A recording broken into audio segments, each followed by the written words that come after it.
Bonjour et bienvenue sur le site du podcast Histoire en série, créé et animé par Nicolas Charles et Johan Chanoir.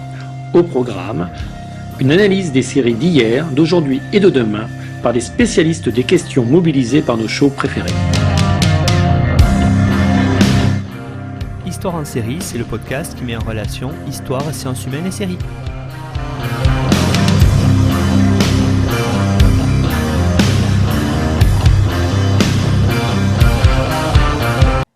Bonjour à tous, bienvenue dans Histoire en série où aujourd'hui on va faire une émission spéciale, une émission thématique sur deux séries, mais thématique quand même avec Élise Urbain-Ruano. Bonjour Élise.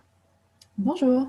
Alors Élise, vous êtes docteure en histoire de l'art moderne de l'Université de Lille et de l'École du Louvre avec une spécialité en histoire de la mode. Vous avez soutenu en 2020 votre thèse sur le négligé dans la mode et le portrait français entre 1670 et 1790.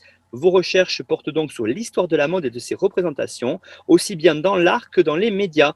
Vous pratiquez par ailleurs la couture de tenues historiques ou de costumes à but pédagogique. Vous avez notamment conçu des ateliers costumés au musée du Luxembourg pour les expositions Joséphine en 2014 et ça tombe très bien par rapport à ce qu'on va voir aujourd'hui. Vous êtes une spécialiste, les Tudors en 2015. Vous avez participé au catalogue des expositions Tenues correctes exigées au musée des arts décoratifs à Paris en 2016 et plus récemment les rubans de l'intime au musée d'art et d'industrie de Saint-Étienne de mai à novembre 2021. Donc l'expo est en cours. On recommande aux auditeurs et aux auditrices qui passeraient par le Massif Central et Saint-Étienne dans les jours ou les mois qui viennent de s'y rendre.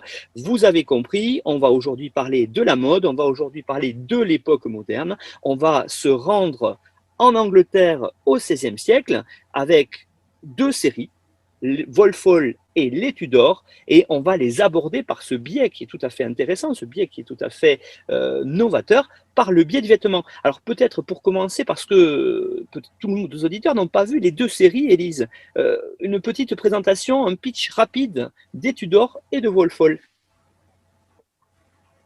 Oui, bien sûr. Alors tout d'abord, merci de m'avoir proposé de participer à cette série de podcasts. Je suis vraiment ravie parce que c'est de la vulgarisation intelligente et c'est toujours très agréable de montrer à quel point l'histoire, ça peut être un sujet d'actualité.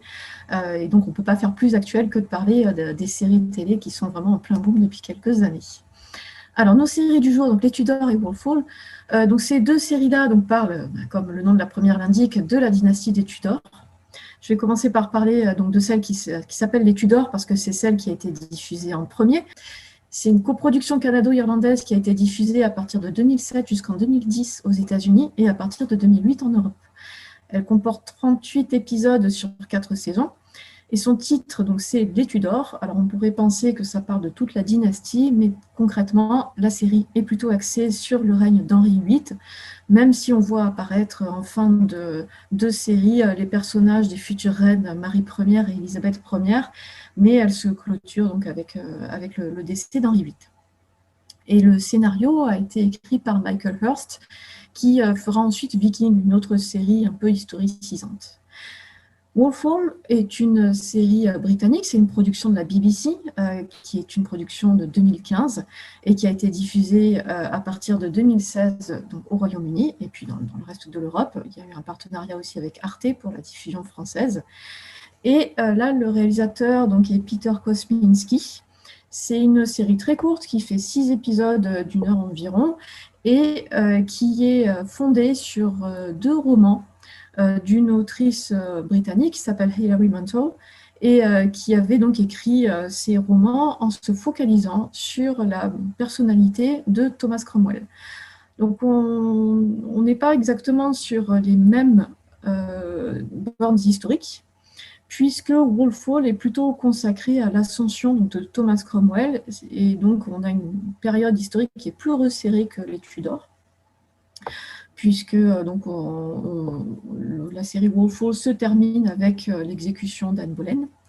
On verra un petit peu plus en détail ce qui s'y passe. Il y a pas mal de différences entre les deux. Donc la différence la plus évidente et qui a été pas mal revendiquée, c'est que Wolf Hall se veut une série un peu plus sérieuse que les Tudors, qui est un petit peu plus fantasque et qui est un peu plus destinée à faire plaisir à son public. Et une autre différence aussi, c'est que les Tudors alternent entre les différentes relations sentimentales du roi, des périodes d'action, alors que Walpole est plus politique, plus posé, on y parle plus, on y agit moins. Et il y a un rôle important des femmes dans les deux séries, elles les rythment. Dans les Tudors, les épouses, les diverses épouses vont rythmer les séquences de la vie du roi Henri VIII. Et dans Walpole, elles jouent un rôle plus secondaire, en fait. Plus précisément, en fait, on a une vision un petit peu plus large. Parce que ce qui est mis en avant, c'est plutôt le rôle à la cour, les interactions avec les autres personnages plus complexes, notamment donc, Thomas Cromwell. Alors que dans les Tudors, le propos tourne vraiment autour des relations avec Henri VIII dans des séquences répétitives qui se succèdent. Donc on a la conquête amoureuse, le mariage et les suites catastrophiques du mariage, et puis on repart de zéro. Mais j'ai trouvé intéressant de comparer ces deux séries-là, puisqu'elles sont quasi contemporaines et qu'elles s'intéressent toutes les deux à la même période historique qu'elles traitent très différemment. Justement, c'est vrai que quand on les voit, vous avez raison, cet aspect, l'entrée est totalement différente. Et on va voir tout au long de votre propos, cette différence se fait même par la mise en avant. Hein. Vous avez commencé à le dire des personnages. Les Tudors, on est vraiment sur la famille elle-même, comme le dit le titre. Et puis Walpole, déjà avec un titre là-dessus aussi, hein, totalement différent. On les voit, mais pas par un point de vue qui est décentré. Ça, c'est très, très intéressant. Alors, peut-être pour resituer de façon, là aussi, claire par rapport aux auditeurs. On est au XVIe siècle. Est-ce que vous pourriez nous redire, nous évoquer avec nous cette période très importante? C'est vraiment une période charnière hein, pour le Royaume-Uni parce qu'il y a justement la mise en avant d'une nouvelle dynastie et puis on est dans une pleine période, là aussi, avec le roi Henri VIII, de schisme historique. Oui, alors c'est vraiment une période importante hein, pour l'histoire de l'Angleterre et puis du futur Royaume-Uni, parce que donc on a en fait cet établissement d'une lignée, les Tudors, d'une dynastie, après une série de conflits meurtriers donc, qui se clôturent par la guerre des Roses entre les Lancaster et les York, et donc l'établissement de cette famille des Tudors dont le premier roi est Henri VII, le père du roi Henri VIII, donc Henri VIII qui est le plus connu. On a de très nombreux bouleversements dans la société anglaise à ce moment-là, des bouleversements sociaux, des bouleversements culturels, religieux. On est à la période de la Renaissance. Pour donc, le public français, rappelons que Henri VIII avait quasiment le même âge que le roi François Ier, il était de la même génération aussi que Charles Quint. La Renaissance ne s'exprime pas de la même manière en Angleterre qu'elle a pu le faire, par exemple, dans l'Europe continentale, mais il y a quand même ces phénomènes qui arrivent, avec notamment l'importance de la philosophie humaniste, et on verra que les personnages humanistes ont leur rôle à jouer dans cette série. On a évidemment des profonds bouleversements religieux, puisque la période de règne d'Henri VIII, de Marie Ière et d'Élisabeth Ière, donc ces deux filles, ces périodes vont être marquées par des multiples conflits religieux, la rupture avec Rome, la montée de la réforme protestante, les différentes persécutions des uns contre les autres. Donc à tour de rôle, on va avoir des catholiques qui persécutent des protestants et puis l'inverse, et puis on va revenir dans l'autre sens. Et donc tout ceci va se conclure par la mise en place de cette exception anglaise, c'est-à-dire donc la religion anglicane, avec un roi qui est désigné comme chef de l'Église et le rejet donc de la reconnaissance du pape comme chef de l'Église chrétienne qui va devenir Église catholique.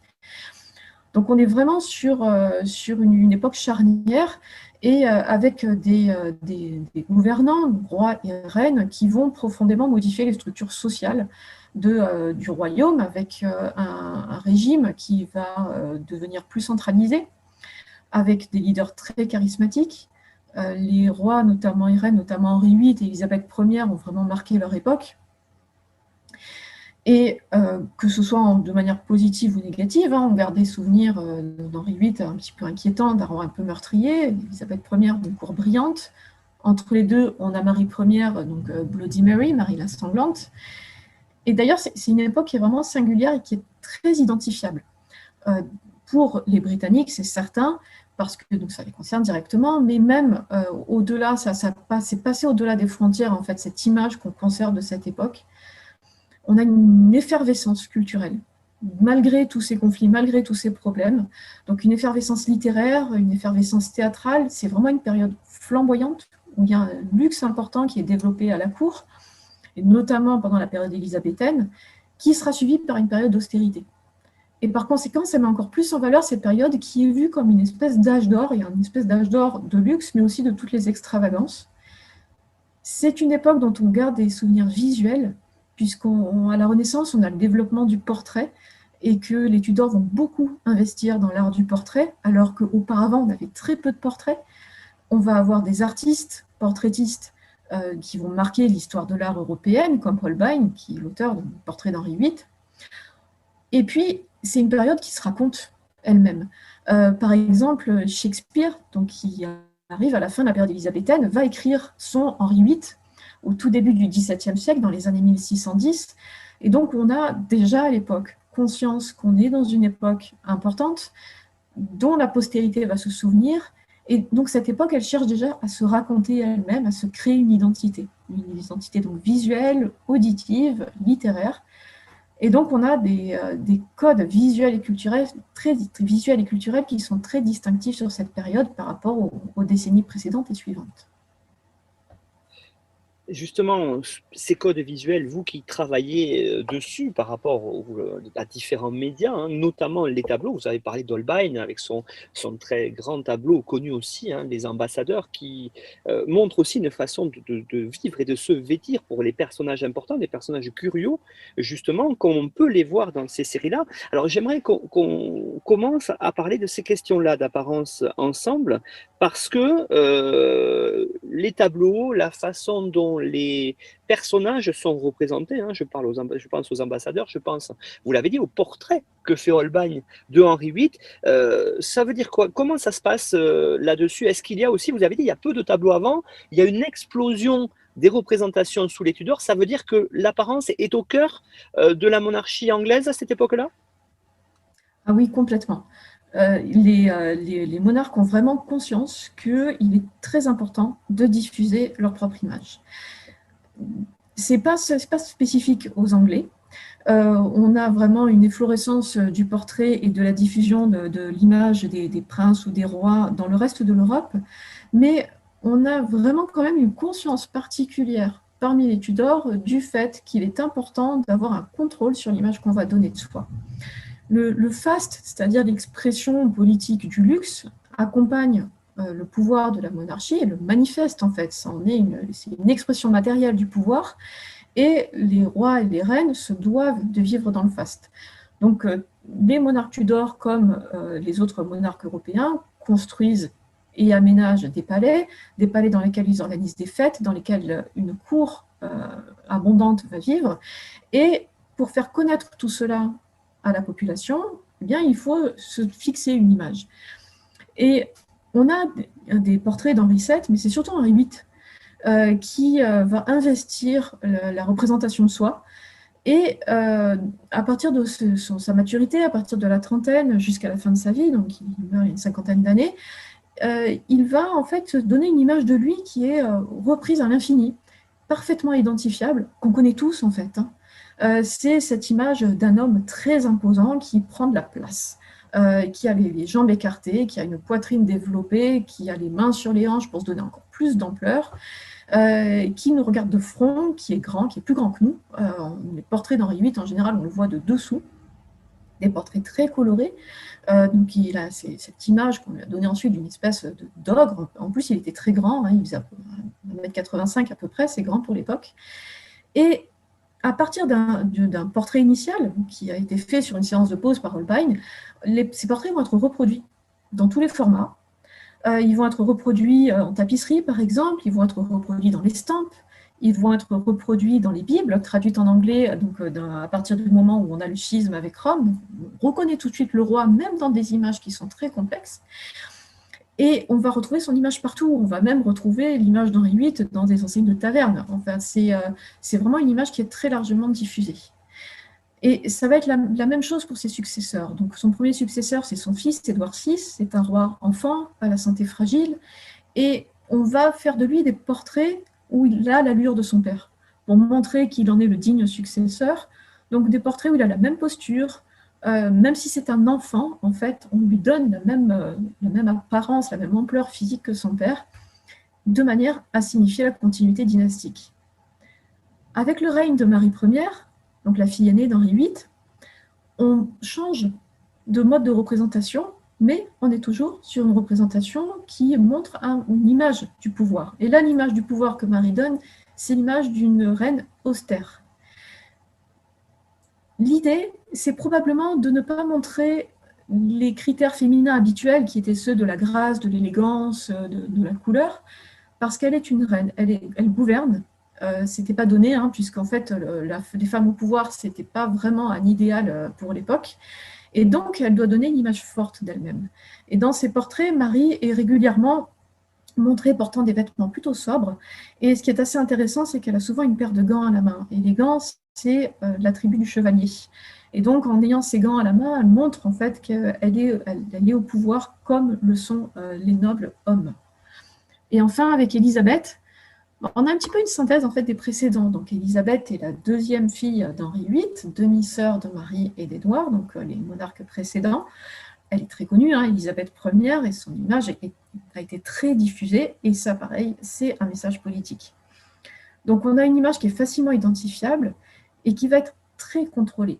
Et d'ailleurs, elle va mieux contrôler son image que son père, parce qu'elle va réserver la reproduction de son image à des artistes autorisés, et on contrôle tous les détails, la manière dont elle est habillée, les bijoux qu'elle porte, les images dans le fond. Par exemple, quand elle va vaincre l'invincible armada espagnole, elle fait faire le portrait de l'armada où elle est figurée avec la bataille navale en arrière-plan. Et contrairement à sa demi-sœur, Élisabeth, elle se donne une image très lumineuse. Elle a des couleurs qui lui sont attachées, c'est principalement le blanc avec l'or et le noir. Et dans ses portraits, on l'identifie régulièrement. Et même, elle fait faire des portraits par les dames de sa suite qui reprennent ces couleurs et qui reprennent les mêmes formes. Donc on a vraiment en fait une image qui, dès l'époque, a été construite, réfléchie et calculée et qui s'est diffusée à travers les siècles. C'est véritablement là-dessus que ces deux séries, les Tudors et Wolfol, viennent s'inscrire, puisque les Tudors sont en Angleterre, et même, vous l'avez dit, par ailleurs aujourd'hui dans le monde, sont des véritables trésors d'inspiration pour les auteurs, des trésors d'inspiration, vous le dites, dès l'époque, et ce phénomène-là se poursuit jusqu'à aujourd'hui dans divers médias, opéra, films, jusqu'à arriver aux séries. Oui, tout à fait. Alors, cette image très contrôlée, elle est donc racontée, donc l'histoire est racontée, comme je l'ai dit, dès le début du XVIIe siècle avec Shakespeare, qui raconte donc, cette histoire d'Henri VIII. Et par la suite, ces personnages vont devenir un petit peu mythiques, un petit peu légendaires, et vont être régulièrement repris dans différents médias. C'est notamment le cas pour le théâtre et l'opéra. Alors, le catalogue de l'exposition sur les Tudors qui avait lieu au musée du Luxembourg a consacré 2 chapitres très intéressants sur la manière dont ces différents médias ont repris les histoires des personnages. Et ce qui est intéressant, c'est qu'à tour de rôle, en fait, certains des monarques Tudors ont servi de source d'inspiration pour des opéras, que ce soit donc Henri VIII avec le personnage d'Anne Boleyn qui a vraiment été mise particulièrement en valeur dans l'opéra parce que son histoire est absolument dramatique et qu'elle meurt très jeune, et qu'il y a de nombreux rebondissements. Donc c'est du pain béni pour les auteurs puisqu'il n'y a pas grand-chose à ajouter. En fait, la réalité dépasse un petit peu la fiction.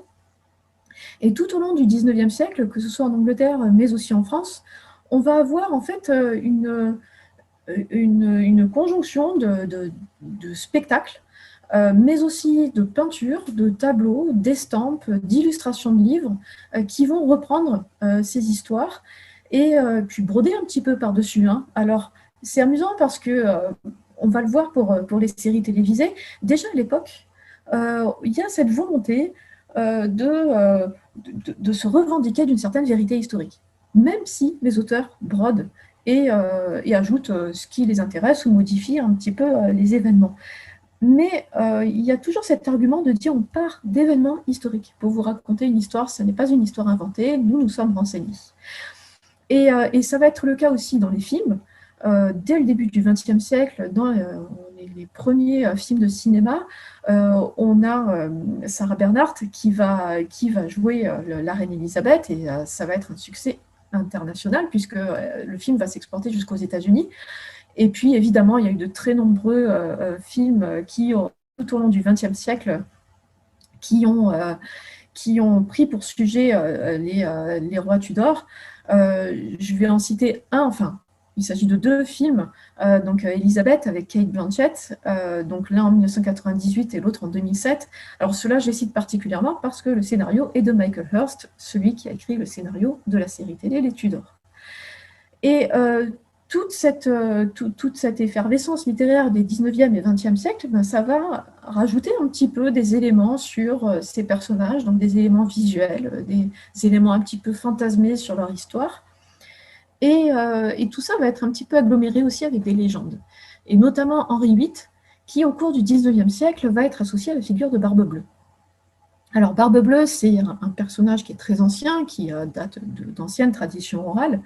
Mais ce qu'il faut savoir ou se souvenir, c'est qu'au XIXe siècle, il y a un mouvement qui suit ce mouvement de redécouverte du Moyen-Âge, donc un mouvement de réécriture des contes de fées.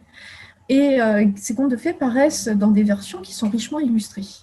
Et le conte de Barbe Bleue va être aggloméré avec la figure d'Henri VIII, et que ce soit dans des ouvrages anglais ou français, ben, ce Barbe Bleue, en fait, il ressemble étrangement au Henri VIII tel qu'il a été dépeint par Holbein. Et donc Henri VIII, il est rapidement vu comme un ogre, l'ogre volumineux qui dévore et qui tue ses épouses, et c'est comme ça aussi qu'on le présente au théâtre et à l'opéra. Donc en fait, on a des figures qui se mélangent complètement. On associe très facilement depuis Henri VIII avec la figure de Barbe Bleue. Et en plus de tout ça, dans le monde anglo-saxon, il y a un mouvement qui est très important et qui est beaucoup moins prégnant en France, c'est le reenactment. Donc l'idée de faire revivre des personnages du passé en costume, et c'est un élément de médiation qui est très largement utilisé dans les sites historiques et les sites du patrimoine en Angleterre. Et en particulier, par exemple, là c'est tout récent, il y a une série qui s'appelle Horrible Histories, qui nous raconte des histoires horribles du passé sur un mode amusant, même pour les enfants, hein, en fait. Et on va avoir en fait, là, pour cette saison printemps-été, au Palais d'Hampton Court, ce reenactment, donc cette remise en action de personnages qui incarnent les rois Tudors. Et donc, le grand public anglais est très habitué, et c'est le cas aux États-Unis aussi, c'est un public qui est très habitué à croiser ces personnages. Donc vous pouvez aller dans un château et discuter avec Elisabeth Ier ou Henri VIII qui vont vous répondre en tant que tels, parce qu'ils incarnent leur propre personnage. Ça, c'est quelque chose qui arrive tout doucement en France, mais qui n'est pas encore tout à fait admis, alors que c'est un moyen assez intéressant de faire de la médiation. Donc, par conséquent, les séries télé, quand il a fallu les concevoir, leurs auteurs se sont retrouvés confrontés à cette surabondance d'images et d'interprétations de ces faits historiques qui ont été mélangés avec des légendes. Et c'est justement là que je voulais en venir, vous avez tout à fait raison, j'allais vous poser la question parce qu'un des buts d'Histoire en série, vous l'avez dit en introduction, c'est de mettre en relation voilà, un média, la série, avec des travaux universitaires comme vous avez pu faire lors de votre thèse. Et donc on se pose toujours cette question, alors la série, est-ce qu'il y a une véracité historique? Est-ce que les reconstitutions sont réelles? Alors parfois oui, parfois non, parfois ce n'est pas du tout le but des auteurs, et c'est justement là que vous, universitaires, intervenez pour nous présenter tout ça. Alors peut-être commencer justement par la série qui est la plus courte, qui est aussi peut-être la plus travaillée là-dessus, hein, la plus, on va dire, sérieuse, entre guillemets, c'est Wolf Hall. Les costumes, vous qui connaissez bien, qu'est-ce qu'on peut en dire là-dessus? Est-ce que c'est représentatif de ce qu'on peut connaître de l'époque? Alors, Wolf Hall, donc, effectivement, elle se veut une série sérieuse, fondée sur des recherches historiques. Mais aussi, ce qu'il ne faut pas oublier, c'est que c'est une série de la BBC. La BBC a l'habitude de faire ce type de vulgarisation. on a des maisons bourgeoises Tudor où on a des scènes qui sont filmées ainsi. Donc, on a la costumière des Tudors. Joanna Atwood explique qu'elle a entendu l'autrice des romans, Hilary Mantel, expliquer qu'en fait, elle visualisait Wolf Hall comme un documentaire qui pourrait tourner caméra à l'épaule, comme une immersion dans l'histoire. Et sa volonté, ça a été de se référer à des recherches historiques avant de commencer à travailler. Et c'est un exploit, hein, parce qu'elle explique qu'il y a eu des centaines de personnages à habiller et qu'il n'y a pas un zip. Elle a vraiment cherché à faire des costumes qui soient le plus réalistes possible. Et pour ça, elle s'est servie de références visuelles, notamment les peintures d'Holbein, pas seulement du roi, mais aussi de son entourage. Bon, heureusement, elle a bien conscience que les portraits, quelle que soit la précision du trait, ne représentent pas une réalité à prendre au pied de la lettre. Un portrait, c'est la construction de l'image qu'une personne souhaite donner d'elle-même. Donc, elle a aussi utilisé des sources primaires, comme par exemple la biographie du cardinal Wolsey par George Cavendish, ou différentes correspondances ou chroniques de la cour pour se renseigner. Et elle s'est aussi renseignée sur les lois somptuaires, de manière à borner chacun des personnages dans sa classe. Parce que la question de la classe sociale est très importante. Les costumes, qui ont cherché beaucoup de véracité historique, permettent aussi d'identifier les personnages. Ce qui est l'un des sujets de la série télé Wolf Hall, c'est l'évolution sociale de personnages qui s'extraient de leur classe, donc aussi bien Thomas Cromwell que Anne Boleyn, et qui donc évoluent socialement. Et les costumes évoluent avec leurs changements sociaux. Et c'est important parce que chaque élément de vêtement, c'est une information. Et ça, on le verra un petit peu plus en détail avec les personnages importants. Elle s'est beaucoup attachée, et ça c'est vraiment une réussite, à tenter de reconstituer les silhouettes typiques de l'époque. Donc pour les hommes, on a deux types de silhouettes. On a déjà pour les hommes mûrs, mariés, en poste, donc une silhouette qui met l'accent sur le haut du corps. Donc on a un buste qui est très développé, des épaules très larges, et ça on l'obtient par des accumulations de couches de vêtements, et des vêtements flottants, donc qui tombent des épaules, un petit peu comme des capes ou des manteaux larges. Et par ailleurs, les jambes sont très minces, avec des vêtements un petit peu collants. Et les jeunes hommes ont des vêtements plutôt près du corps. Et ça, c'est le cas donc, pour les adolescents ou les jeunes hommes qui ne sont pas mariés. Et par ailleurs, pour la silhouette féminine, on a un buste qui est assez contraint, et qui est encadré en fait par de très larges manches et par de longues jupes qui donnent une forme conique. Donc ça, c'est vraiment une réussite chez Wolf Hall. On a vraiment une attention qui a été portée à de nombreux détails, comme les fermetures, comme les bijoux, comme par exemple les ornements de tête. Il y a aussi une réflexion sur la couleur, et ça aussi, c'est très réussi. Et là, en fait, on a un changement par rapport à notre époque actuelle. De nos jours, la plupart des gens, au quotidien, vont avoir tendance à s'habiller avec des vêtements sombres. Les vêtements de travail, en général, ça va être le bleu foncé, le gris, le noir. Si on prend le métro un jour d'hiver, vous allez avoir l'immense majorité des gens qui sont habillés en noir. Le noir, c'est la couleur un petit peu par défaut. À l'époque Tudor, c'est le contraire. La teinture noire, ça coûte très cher. Et le noir intense, c'est une manifestation du luxe. Les pauvres portent des vêtements qui ont des couleurs ternes, qui ont des couleurs passées, et des couleurs naturelles aussi. Donc ils vont être dans les bruns, dans les beiges, dans les gris verts. Dans Wolf Hall, et alors je ne parle pas de la couleur, donc les couleurs intenses, le jaune, le rouge, sont des couleurs qui sont extrêmement chères et qui souvent, par voie législative, sont réservées aux gouvernants. Donc, par exemple, le rouge. Et le noir, c'est vraiment un point intéressant parce que le luxe du noir, c'est ce qui va caractériser les penseurs roturiers comme Cromwell et Thomas More. Donc, il y a une seule exception, en fait, à la rigueur, c'est un peu anecdotique, mais c'est assez amusant, donc à cette rigueur du costume, ce sont les braguettes. Si on regarde les portraits de cette époque, les hommes portent de très volumineuses braguettes parce qu'ils veulent mettre en valeur leurs attributs masculins pour souligner leur virilité, ce qui ne choque absolument personne à cette époque. il s'est dit dans la production que les yeux sensibles des publics anglais et particulièrement américains pourraient être quelque peu irrités par la présence de ces volumineuses braguettes, et donc elles ont été masquées ou voire complètement supprimées pour la série télé. Donc voilà, c'était pour la petite anecdote amusante, mais en fait c'est amusant, mais d'un autre côté ça montre comment la pudeur est aussi une question très culturelle et très évolutive avec le temps. Alors, Wolfhall, donc il y a vraiment une rigueur. Pour les Tudors, on est en fait dans une volonté qui est complètement différente. Donc, celle qui a conçu les costumes, c'est Joan Burgin. Elle a été récompensée de nombreuses fois par des Emmy Awards, 2 ou 3 fois, pour ses costumes. Elle a aussi reçu des récompenses de la télévision irlandaise pour les costumes dans les Tudors.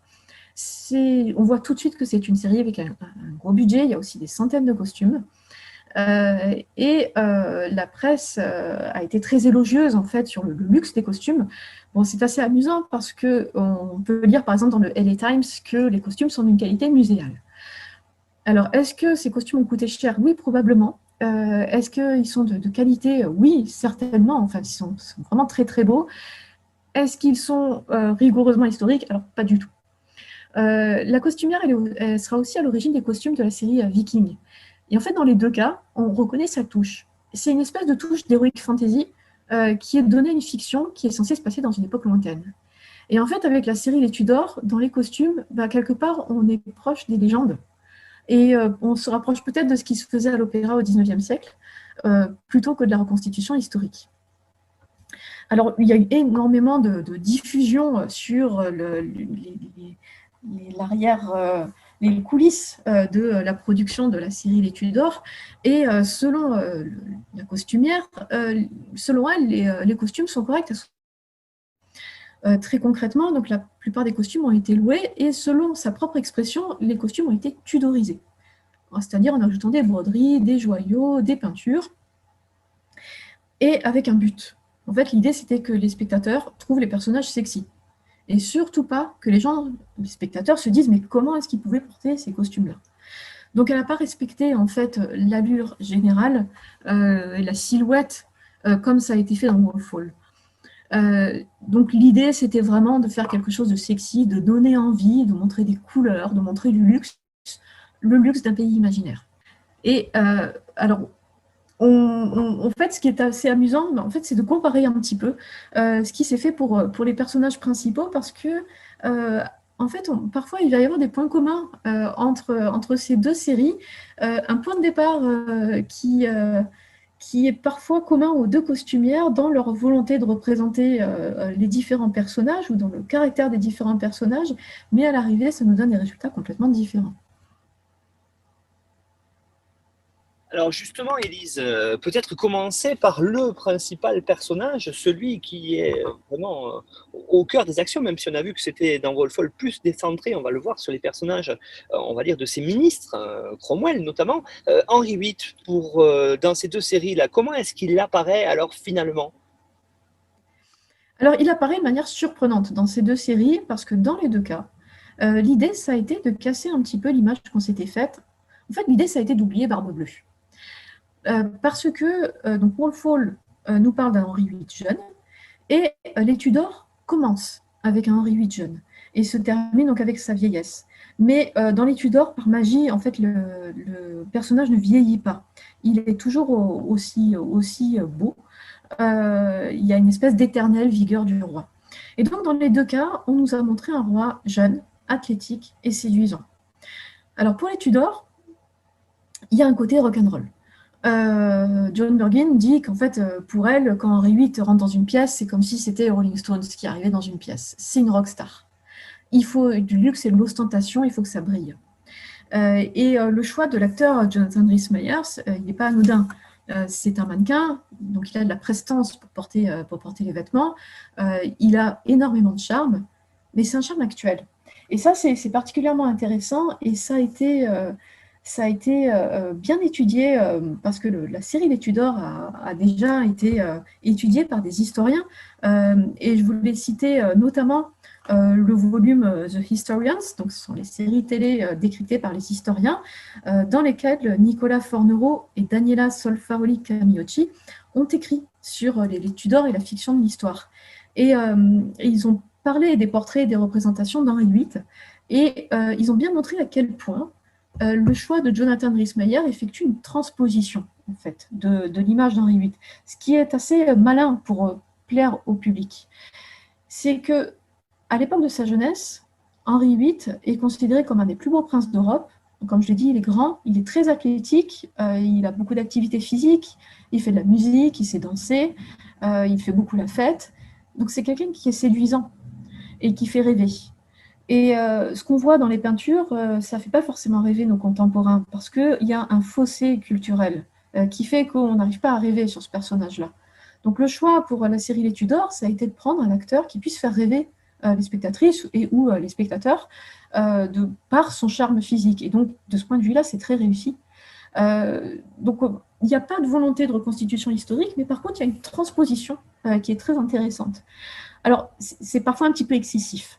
Il a quand même parfois l'allure d'un caïd un petit peu bling-bling avec ses grosses chaînes.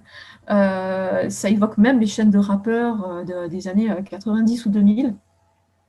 Il est vraiment dans le mansplaining, hein, ce Henri VIII, même assis sur son trône. En fait, il reprend l'esprit du portrait debout par Holbein, il écarte les jambes, il prend toute la place. En fait, c'est du volume, Henri VIII.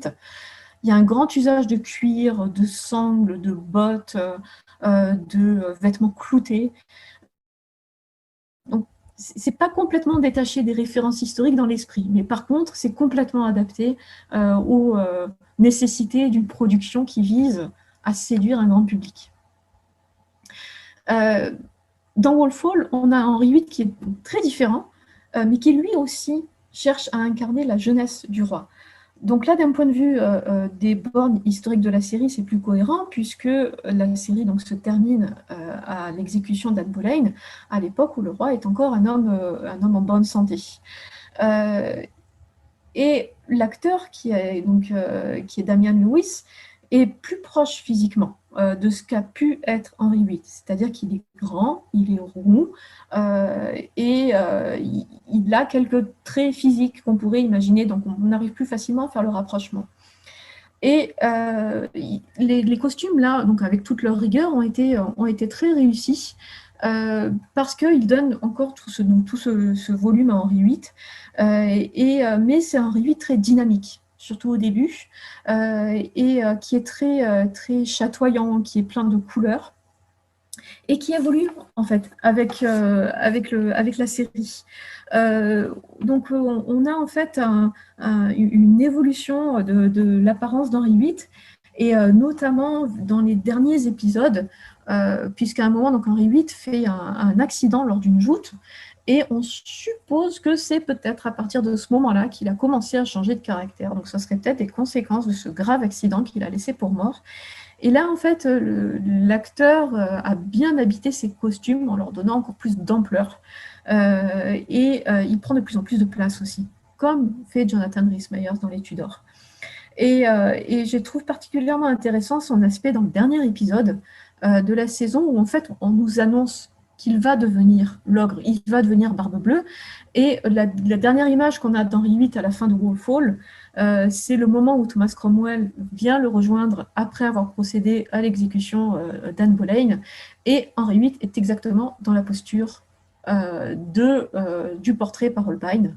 Et donc là, en fait, on pressent ce qu'il va devenir, en fait, qu'il va devenir ce monstre donc, qui exécute ses femmes. Et je voulais justement voir, il y a quand même une différence quand on voit les costumes avec les personnages qui sont ses ministres, avec ces deux principaux conseillers qu'il a eus, hein. Vous avez évoqué Cromwell, il y a aussi l'humaniste Thomas More, qui vont être tous les deux au cœur véritablement de la gouvernance d'Henri VIII et de la gouvernance de l'Angleterre et de ce schisme religieux qu'on a évoqué tout à l'heure. Donc eux, ils sont montrés comment, et est-ce que ça colle avec ce que on sait de leur personnage? Alors, donc c'est intéressant de traiter les deux ensemble parce que d'un point de vue visuel, Thomas More comme Thomas Cromwell, ils sont symbolisés par un espèce de rapport ombre et lumière. D'ailleurs, le sous-titre français de la série Wolf Hall, c'est dans l'ombre des Tudors, et vraiment il se passe des choses dans l'ombre de ces personnages habillés principalement en noir. Ils sont en fait une espèce de contrepoint sobre, sombre et mesuré de l'exubérance d'Henri VIII. Alors, Thomas More, on va commencer par lui, puisque c'est lui qui est en premier aux affaires avant l'ascension d'Oliver Cromwell. C'est un personnage en fait qui va être complètement revu et qui est traité de manière très différente. D'ailleurs, c'est le cas de Thomas Cromwell aussi. Tous les deux sont traités de manière très différente dans les deux séries. Mais vraiment, autant en fait, on peut avoir des points communs pour les personnages d'Henri VIII, mais autant pour Thomas More et Cromwell, on a vraiment des différences très importantes. Dans les Tudors, donc d'abord peut-être quelques rappels historiques.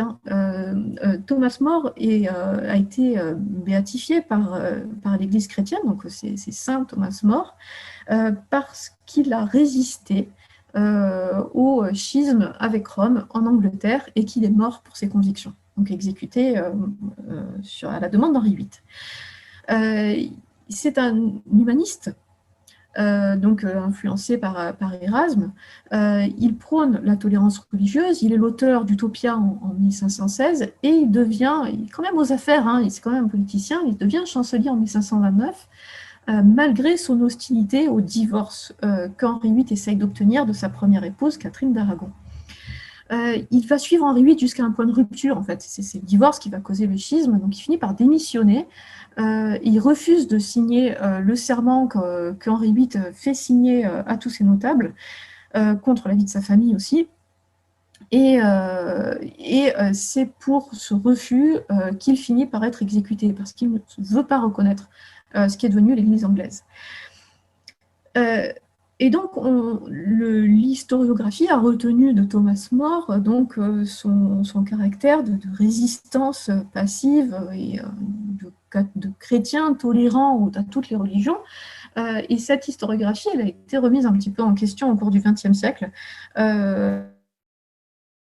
Même un politicien, et que quand il a fallu procéder à des tortures, des arrestations et des exécutions, il n'a pas hésité à le faire quand c'était en accord avec ses propres principes. Donc ce n'est peut-être pas un personnage aussi lisse que ça. Et dans les Tudors, dans la série Les Tudors, Thomas More est vraiment présenté comme un idéaliste, qui certes fait de la politique, mais qui est toujours dans la mesure, qui cherche toujours à raisonner Henri VIII, qui est un homme qui prend soin de sa famille, qui a d'ailleurs une vie familiale très équilibrée, qui éduque ses filles, et qui porte en fait des vêtements sobres, noirs, mais un noir, comme je l'ai dit, qui symbolise un certain luxe. Ce n'est pas non plus un paysan, c'est quand même quelqu'un qui a des fonctions au plus haut niveau de l'État. Et il a en fait toujours à peu près la même allure tout au long de la série, ce qui montre peut-être sa constance mentale, intellectuelle, c'est-à-dire des vêtements noirs avec de la fourrure qui signale un petit peu son luxe. Et dans les Tudors, Cromwell, lui, par contre, est présenté comme un employé, vraiment le bureaucrate, calculateur, opportuniste, politicien aussi, qui procède à des arrestations, à des tortures, sans beaucoup d'état d'âme, un petit peu arriviste. Et dans les Tudors, il est présenté comme tel, donc comme un bureaucrate, avec des codes couleurs en fait, qui l'identifient comme quelqu'un qui porterait un costume de nos jours. C'est-à-dire qu'il a des vêtements noirs près du corps, avec un col et des poignets blancs. Un bureaucrate de nos jours porterait son costume noir avec sa chemise blanche, dont on voit en fait les manches de la chemise qui dépassent du costume. Et donc, il est présenté ainsi tout au long de la série.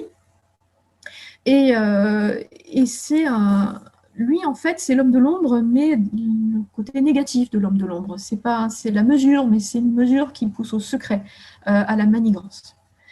Donc, on a en fait des personnages qui sont très caractérisés dans les Tudors. Dans Wolf Hall, ce rapport-là est inversé. Dans Wolf Hall, en fait, on l'a dit, la série, elle est vue du point de vue de Thomas Cromwell. Et on a en fait beaucoup de compassion et quoi que fasse Thomas Cromwell, en fait, c'est aussi le génie de l'acteur Mark Rylance de nous faire comprendre, essayer de tenter de nous faire comprendre ses motivations.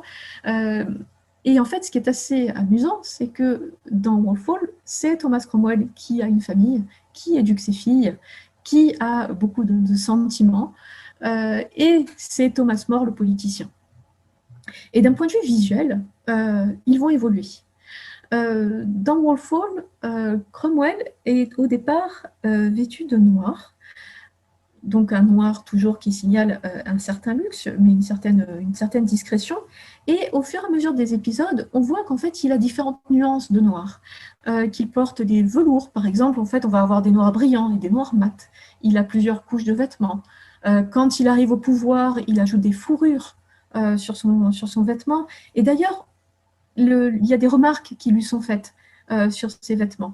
Par exemple, le jour du couronnement d'Anne Boleyn, il faut qu'il porte des vêtements colorés puisque c'est un jour de fête, et il porte un pourpoint qui est rouge très sombre.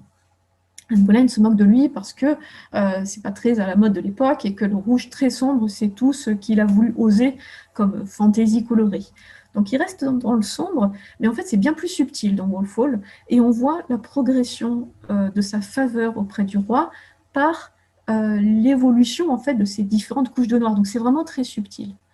Ce qui est intéressant aussi, c'est que dans Wolf Hall, Cromwell et Henri VIII, si on regarde leur volume général, leur allure, ils ont une allure assez similaire. Ce buste volumineux et les jambes minces. Ce sont les couleurs en fait et la brillance qui distinguent le roi de son ministre. Alors que dans les Tudors, en fait, on n'avait pas du tout la même allure entre Cromwell et Henri VIII. Alors Thomas More dans Wolf Hall, il a un petit peu le mauvais rôle. Il est vu vraiment comme un politicien. C'est lui en fait l'arriviste qui est prêt à toutes les compromissions pour réussir, qui est assez cynique, qui est un petit peu entêté, un petit peu fanatique. Et d'ailleurs, il y a un élément intéressant, c'est la manière dont sont traitées dans ces deux séries la fin de vie de Thomas More. Dans Wolf Hall, d'abord un petit rappel historique. Donc, Thomas More refuse de signer le serment qui est écrit par Henri VIII, alors que toute sa famille le fait. Dans Wolf Hall, Thomas More refuse et s'obstine. Et son épouse, alors que Thomas More est emprisonné, son épouse va voir Thomas Cromwell pour lui demander de raisonner son mari, pour lui demander de signer. Elle est un petit peu désemparée et elle ne comprend pas. Elle vit tout cela comme un abandon parce qu'elle se dit que s'il signait, il serait libéré et puis il retrouverait ses propriétés. Et donc, elle ne comprend pas, elle se sent abandonnée. Et donc, ça appuie sur le fait que Thomas More peut-être agit de façon un petit peu égocentrique, même s'il s'agit du sacrifice de sa vie. Il a sacrifié tout, y compris sa famille, pour ses convictions. Dans les Tudors, c'est la même histoire. Il est emprisonné, mais là, il le sait que ça va arriver et il fait ses adieux à sa famille. Et donc, on sent une décision mûrement réfléchie. On a son épouse qui essaye de le faire revenir sur sa décision, mais il essaye de faire comprendre sa décision à sa famille et il leur donne des conseils de vie pour plus tard. Donc on sent un homme responsable jusqu'au bout. Alors je ne me prononcerai pas sur ce qu'était Thomas More en réalité, mais ce qui est intéressant en fait, c'est la manière dont ces personnages sont interprétés dans ces deux séries. Donc peut-être que Wolf Hall est plus correct d'un point de vue de la reconstitution des apparences, mais dans les deux cas, en fait, on a l'interprétation de personnages qui nous racontent une histoire avec une intrigue. J'aimerais maintenant que, Élise, on parle des personnages féminins parce que vous avez dit, c'est vrai qu'on sait que Henry VIII est un homme connu pour toutes ses conquêtes féminines, toutes ses femmes. La série Les Tudors le montre très bien d'ailleurs, avec aussi ce qui peut être son pendant. Et j'imagine aussi au niveau des costumes, je parle déjà au niveau de l'actrice, hein, Nathalie Dormer, qui est le pendant de Jonathan Rhys-Meyer, quelqu'un de très beau aussi physiquement, qui a été bien mis en valeur par les costumes. Alors, qu'est-ce qu'on peut dire d'Anne Boleyn, justement, qui est jouée par Nathalie Dormer dans Les Tudors, et des autres personnages féminins dans les deux séries? Comment est-ce qu'on les met en avant? Vous avez commencé à évoquer tout à l'heure, de façon générale, les costumes, mais là aussi, est-ce que les costumes reflètent le caractère, ou est-ce qu'il y a une évolution sémantique dans la façon dont les showrunners ont voulu montrer ces personnages féminins? Alors, donc on va parler plus spécifiquement d'Anne Boleyn parce que c'est vraiment le personnage qui est en commun dans les deux séries. Et en plus, c'est un personnage sur lequel la costumière Joan Birkin a particulièrement travaillé dans les Tudors parce que la série prend le temps de suivre son évolution. Et donc, oui, effectivement, les costumes évoluent avec le statut du personnage. Et d'autant plus, comme je l'ai dit, que les personnages vieillissent peu, donc les costumes sont un indice visuel pour suivre cette évolution. Et les costumes de Nathalie Dormer, donc, qui joue Anne Boleyn dans les Tudors, sont très variés. Et en fait, en faisant la liste des tenues qu'elle porte, on nous raconte son histoire. Je vais m'expliquer. Dans les premiers épisodes, donc là je vais parler en fait des saisons 1 et 2 des Tudors, puisque la saison 2 des Tudors se clôture avec l'exécution d'Anne Boleyn. Dans la saison 1 des Tudors, quand Anne Boleyn commence à apparaître, elle vit chez ses parents, c'est une jeune fille, et donc on la montre régulièrement avec les cheveux longs. Elle porte peu de bijoux et elle a des robes fleuries. Traditionnellement, c'est une imagerie qui date de la Renaissance, on associe la jeune fille aux fleurs, et c'est quelque chose qui se fait particulièrement bien dans les Tudors. Et donc, elle a deux types de robes. Donc, elle n'a pas une grande variété dans son vestiaire. Elle a deux principales robes qu'on lui voit porter.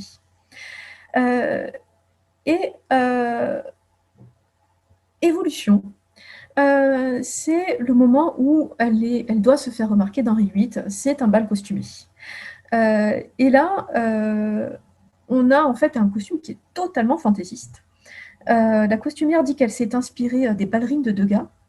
Moi, j'y vois une inspiration aussi des princesses Disney. Et je pense que là, on a vraiment cette idée de destination de la série à un public américain, parce que c'est le cas de la plupart des personnages féminins qui ont vraiment des similitudes avec les princesses des dessins animés et des productions Disney. Elle porte une espèce de toute petite couronne, comme les ballerines. Un tour de cou un petit peu bouffant, donc qui évoque de manière très lointaine les fraises de la Renaissance, mais aussi les tours de cou que les marquises portaient au XVIIIe siècle. Elle est vêtue tout de blanc avec une espèce de tutu, donc c'est vrai qu'il y a une espèce d'évocation de la ballerine du XIXe siècle.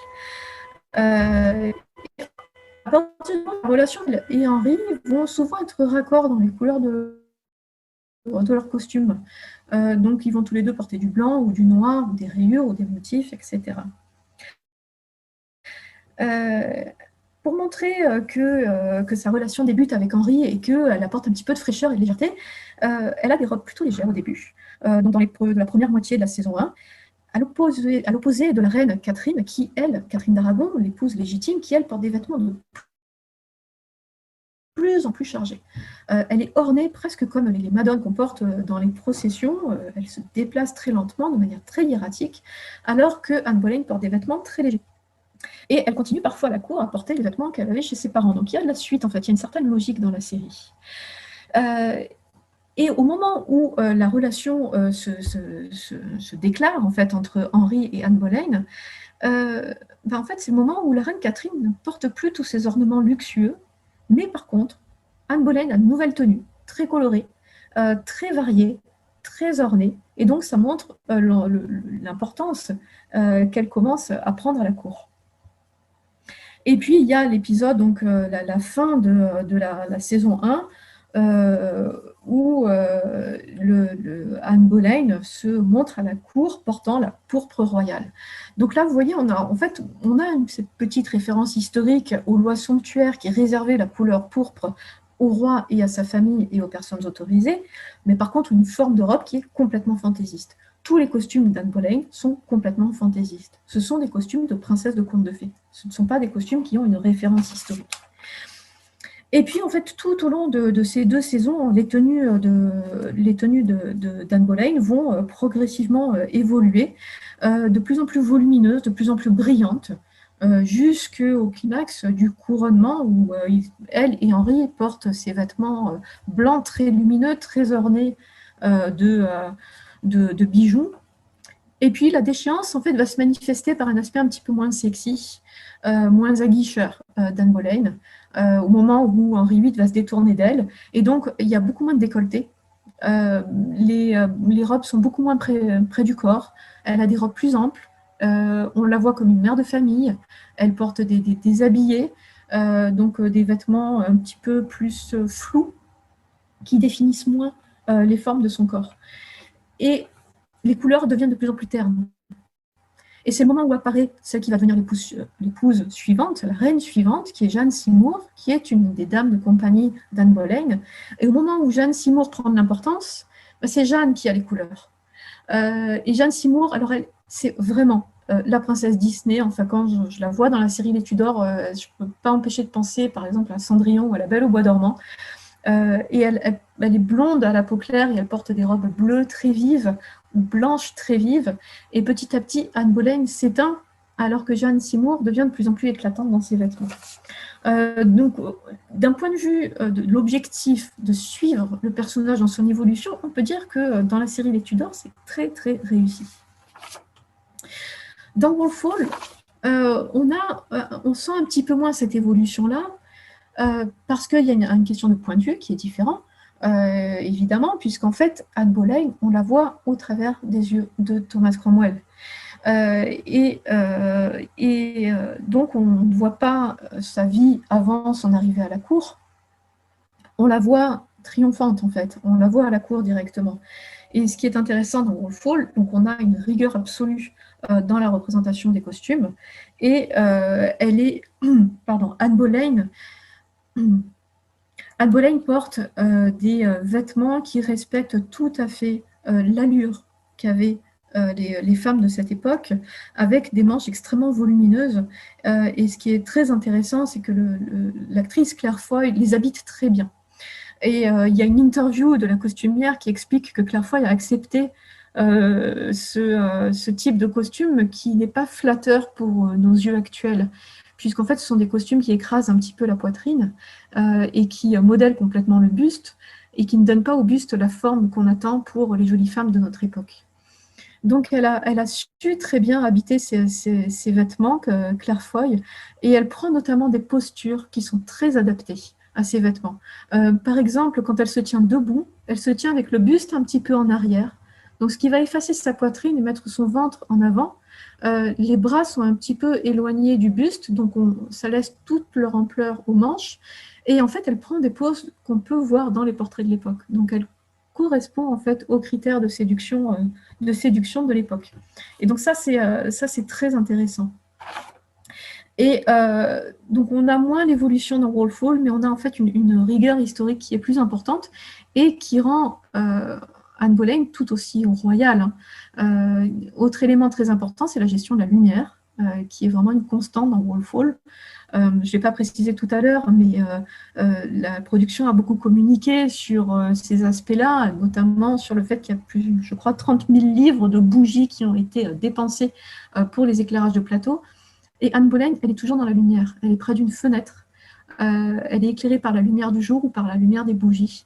Et elle fait un fort contraste toujours en fait, avec Thomas Cromwell, qui est un petit peu l'homme de l'ombre. En conclusion, qu'est-ce qu'on peut dire, Élise, sur ces 2 séries-là que vous avez très bien appréhendées par les costumes et vous avez très bien décrit comment le costume est aussi représentatif d'une époque, mais j'allais dire d'une époque ici telle qu'on peut, une époque imaginée, une époque rêvée telle que nous on peut l'imaginer, et vous avez fort à propos bien sûr montré que, surtout dans les Tudors, les costumes sont aussi et peut-être avant tout destinée au public. Alors, qu'est-ce qu'on peut dire pour conclure? On peut dire déjà qu'on n'en a pas fini avec les Tudors dans les médias, parce que là, tout récemment, en fait, il y a eu l'annonce d'une prochaine série à venir qui va s'appeler Becoming Elizabeth. Donc, c'est l'histoire de la jeunesse d'Élisabeth Ier. Donc, les Tudors n'ont pas fini de stimuler l'imagination de toutes sortes de médias. Donc, tant mieux, parce que c'est toujours intéressant d'avoir différents points de vue. Et je voudrais surtout en fait conclure sur cette question de la vraisemblance ou de la véracité historique dans la fiction. Je suis couturière moi-même et donc mon sujet d'étude c'est l'histoire du vêtement et je suis la première à bondir quand je vois des tentatives de reconstitution où on a pour le XVIIIe siècle par exemple des perruques qui ressemblent à des vieilles meringues fatiguées ou des robes qui sont lacées dans le dos. Mais il faut se dire que le rôle d'un costumier dans la fiction c'est de servir le récit. Et donc il faut bien faire la différence entre la volonté de reconstitution historique, ça existe, des archéologues, par exemple, le font. Il y a des offices, des organismes très sérieux qui font de reconstitution historique, même si on sait toujours qu'on n'arrivera jamais, en fait, à faire une vraie reconstitution. Par exemple, quand on veut utiliser de la laine, les moutons d'aujourd'hui ne sont pas les mêmes qu'avant. Les techniques de teinture, de tissage ne sont pas les mêmes. Donc, on se fait une idée, mais l'identique n'existe pas. Et dans la fiction, quand il y a une volonté de nous mettre dans une ambiance, en fait, moi, ce que j'aimerais, c'est que même si c'est du divertissement, il y ait quand même un avertissement sur la volonté de véracité historique ou pas. Et quand on fait du divertissement et qu'on s'amuse, on a droit à tout. L'objectif de reconstitution parfaite, il est absurde, parce qu'en fait, il manquera toujours quelque chose. Et puis déjà, les acteurs, ils ne vivent pas dans les mêmes conditions que les personnages qu'ils représentent, ils ne parlent pas la même langue, ils n'ont pas la même posture, le bois des meubles, ce n'est pas le même. La reconstitution, c'est une illusion. Il y a même eu, au sujet de Wolf Hall, des articles qui critiquaient la trop belle dentition des acteurs, en disant, mais à l'époque, les acteurs ne devaient pas avoir de si belles dents. Et Hilary Mantel a dû répondre en disant, si, mais ils ne mangeaient pas tant de sucre que nous. Mais en fait, ces discussions, elles n'ont pas de sens, parce qu'on est dans la fiction. Faire illusion, c'est le but du cinéma ou de la télévision, et l'objectif, il est atteint quand le spectateur est absorbé dans l'univers qui a été mis sous ses yeux. Je voudrais en fait finir avec le fait que ces séries nous parlent peut-être plus de notre époque actuelle que de ces époques anciennes. Dans tous les cas, Mike Rylance, qui joue merveilleusement bien Thomas Cromwell dans Wolf Hall, dit que peut-être qu'en fait cette série elle résonne avec des questions actuelles qui concernent l'indépendance et l'identité pour les Anglais. Et donc leurs questions d'identité et d'indépendance par rapport à l'Europe, on le sait très bien, elles ont été largement discutées ces derniers temps. Et même dans les Tudors, qui est très fantaisiste, on nous parle de notre époque. Il y a une scène qui est absolument ahurissante dans la saison 2 des Tudors, où, avant leur couronnement, Henry VIII et Anne Boleyn défilent dans un char blanc, vêtu de blanc, et ils sont victimes d'un attentat où un homme posté dans un immeuble leur tire dessus. Et il rate sa cible, et c'est un homme derrière eux qui est atteint. C'est les Kennedy chez les Tudors.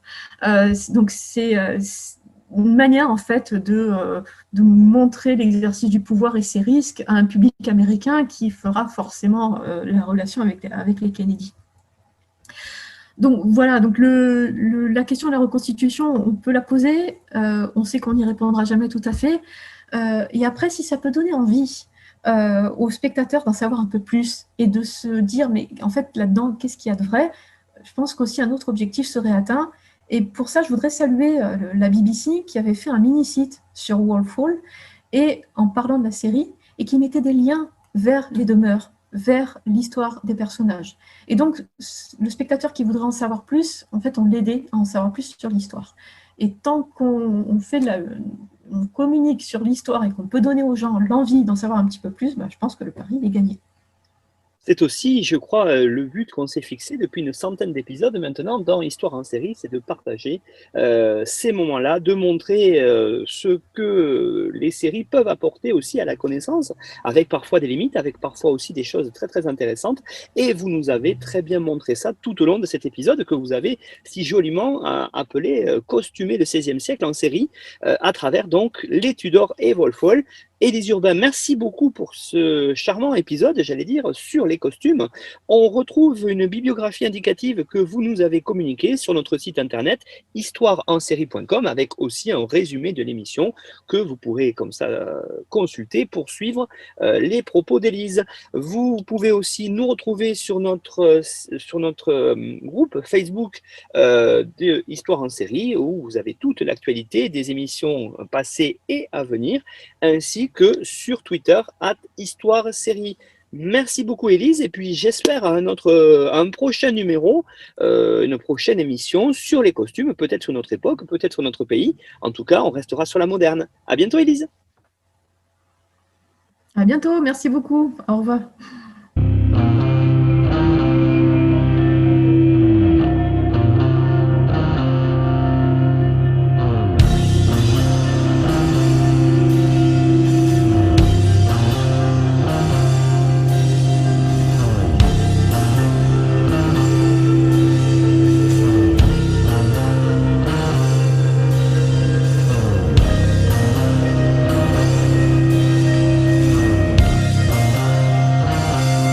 Retrouvez-nous sur Twitter @Histoire en série pour connaître le programme à venir ainsi que des conseils bibliographiques.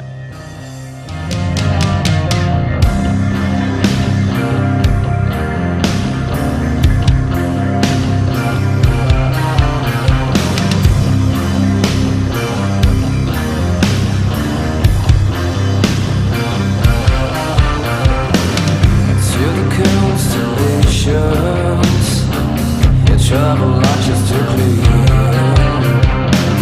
Such a beautiful planet populated by a stranger.